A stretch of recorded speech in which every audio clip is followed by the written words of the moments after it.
कसे आहात? तर मस्त आहे ना. तर स्वागत आहे तुमचं आपल्या स्टोरी फ्लाय या यूट्यूब चॅनलवर. तर आम्ही निघालो आहे माझ्या गावी, म्हणजे स्वर्गाहून सुंदर माझं कोकण गाव. शिमगा असल्याने आम्ही गावी जायचं ठरवलं आणि निघालो. सकाळी पहाटे पोहोचल्यामुळं काही घरी सगळे झोपले होते, म्हणून काही कोणाला उठवलं नाही. मग नंतर सकाळच्या वातावरणात बसलो होतो. गावाकडच्या वातावरणातील आनंद घेत होतो. अचानक ठरलं आमचं फिरायला जायचं. मग काय, चला प्लॅन केला आणि उठसूट निघालो. प्लॅन झाला गुहागर समुद्रावर जायचा. एकतर एवढ्या भर उन्हात निघालोय तर काय विचारू नका. ऊन पण एवढं लागत होतं की काय, टोपी घेते तरी टोपी उडून जात होती. मग भर उन्हात आम्ही थोडा वेळ थांबायचं ठरलं. मग तिथं जरा सरबत, चहा, पाणी काय घ्यायचं ते घेतलेलं आणि मग परत आमच्या प्रवासाला निघालेलो. समुद्रावर पोचता जवळजवळ थोडीफार संध्याकाळ झाली होती. मग काय शेवटी संध्याकाळचा सनसेटचा व्ह्यू बघायला भेटतोय. ऊन तर होतं राव, पण काय कमी नाही. 4 वाजलं तरी एवढं ऊन होतं की असं वाटत होतं दुपारच आहे की काय. पण काय आता थोडा आम्ही आराम केला, थोडं सरबत काहीतरी खाल्लं पियालं बसलेलं थोडं ऊन कमी होईपर्यंत. मग नंतर थोडी फोटो, व्हिडिओ, रील्स, मस्ती चालू होती. त्याच्यानंतर आम्ही घोड्याची स्वारी केलेली. नंतर परत मस्ती, त्या समुद्रात खेळलेला, मजा केलेली, फोटो व्हिडिओ परत काढत होतो. आमची भावंडांची काय मस्ती कुठंच कमी होत नाही. जिथं जाल तिथं मस्ती चालू असते. असं करत संध्याकाळ झाली आणि घरी जायचा टाइम झालेला होता. कारण परत घरी पण जायचं होतं, कारण दुसऱ्या दिवशी परत पालखीसुद्धा येणार होती घरी. मग तिची तयारी करायची होती. तर चला आपण आधी घरी जाऊया आणि मग कंटिन्यू करूया. मजा मस्तीमध्ये कधी संध्याकाळची रात्र झाली हे समजलंच नव्हतं. मग आम्ही घरी जायला निघालो. घरी आलो, जेवलो वगैरे. सकाळी लवकर उठायचं होतं, त्याच्यामुळं लवकर झोपलेला. आणि भेटू आपण उद्या सकाळी. Good night.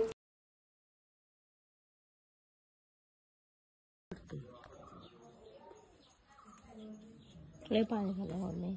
असं ते पांढऱ्या दिसलं त्याची बोट वरती अशी.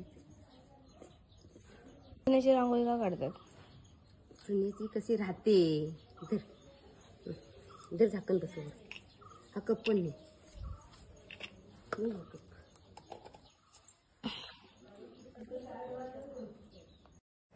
दुसऱ्या दिवशी मग सकाळी लवकर उठलो, बाकीची कामं केली आणि पालखीच्या स्वागताची तयारी होती. मम्मीने आणि आईने बाहेर सारवून घेतलं होतं आणि मम्मी सारवून झाल्यावर सुनेची रांगोळी काढत होती. ही कोकणातली एक पद्धत आहे, बघा तुम्ही पण एकदा. हा मंद बदक आहे, हा मंद बदक. गप. बाकी काय कामाचं नाही. हा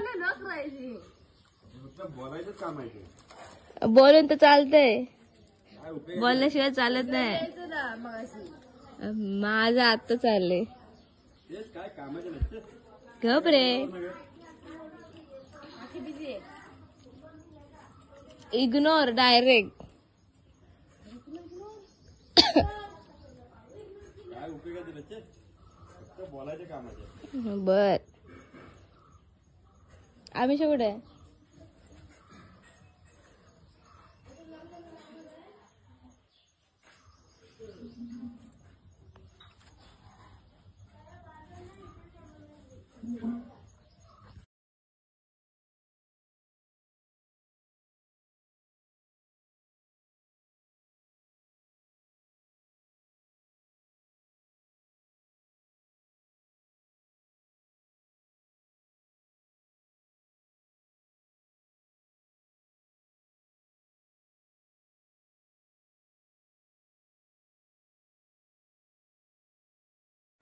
मम्मीने भाजी रांगोळी वगैरे काढायला घेतली होती. त्याच्यामुळे तिचं ते होईपर्यंत बाकीची कामं आम्ही आवरून घेतलेली. आतमध्ये नैवेद्याची आणि पूजेची तयारी चालू होती. ती झाल्यानंतर मग आम्ही आमचं आवरायला घेतलं. त्याचसोबत मग बबड्याचं म्हणजे आमच्या पनूचं पण आवरत होतं. मग आम्हाला स्वतःला मेकअप वगैरे केला. मेकअप करणं हे पोरींच्या अंगातच आहे, तेव्हा आमचा मेकअप वगैरे चालू होता. ते झाल्यानंतर मग आम्ही बबड्याचं थोडंसं फोटोशूट करायचं ठरवलं होतं. बघा आम्ही कसं करतो. आमचं बबड्या लय नाटकी आहे. बबे डब्ब डब्ब डब्ब डब्ब डब्ब डब्ब. काय बघतो हे बघ. बुबू बघायचं. बुबू हो बघ गेला बघ.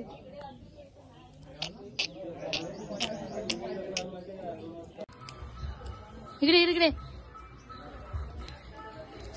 इकडे इकडे इकडे इकडे ये ये ये ये इधर खाऊ देते. चला चला चला चला बुम बुम बुम बुम. टॉवेल नको. पबडीचे फोटो वगैरे काढून झाले तोपर्यंत देवाचं आगमन झालं होतं. दुसऱ्या गावातून देव पहिलं खालच्या घरी काकांच्या घरी मानापानासाठी थांबतो थोडा वेळ, मग नंतर ती पालखी आमच्या घरी येते. मग आता पालखीचं आगमन तर झालेलं आहे. त्याच्यानंतर ही पालखी खालच्या घरात जाऊन थोडं तिथं बसेल, जे काय असेल ते करेल. त्याच्यानंतर मग ते आमच्या घरी येईल. कंटिन्यू राहा तुम्ही व्हिडिओ सोबत.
वर्षानुवर्ष परीक्षा बाजोऱ्या निगंधरा कन्नड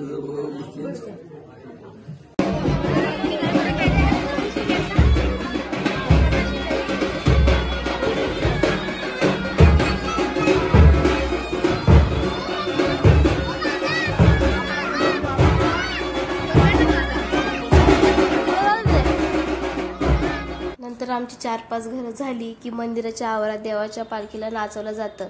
पहिलं गावकरी चाकरमणी, मग नंतर भोई लोकांना मान असतो, तेही लोक खूप छान प्रकारे पालखी नाचवली जाते. नंतर परत बाकीच्यांच्या घरी देव जायला निघतो.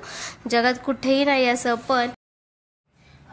पण बाहेर असं आहे की लोक देवाला भेटण्यासाठी मंदिरात जातात, पण आमच्याकडे देव आम्हाला भेटण्यासाठी येतो. शिमगोत्सव ह्यालाच तर म्हणतात. आणि आमच्याकडे शिमग्याला देवाची सेवा करण्यासाठी देव आम्हाला बोलून, म्हणजे देव येतो आमच्याकडे. मग काय, शिमग्यात लोक ह्यासाठी तर जातात, सगळं सोडून, कामधंदा सोडून चाकरमानी शिमग्यासाठी गावाला जातात. आणि शिमगा हा प्रत्येक गावात वेगवेगळ्या पद्धतीने करतात. नंतर पालखी पुढच्या गावात जाते, मग आम्ही घरी येतो आणि थोडा वेळ आराम करतो. नंतर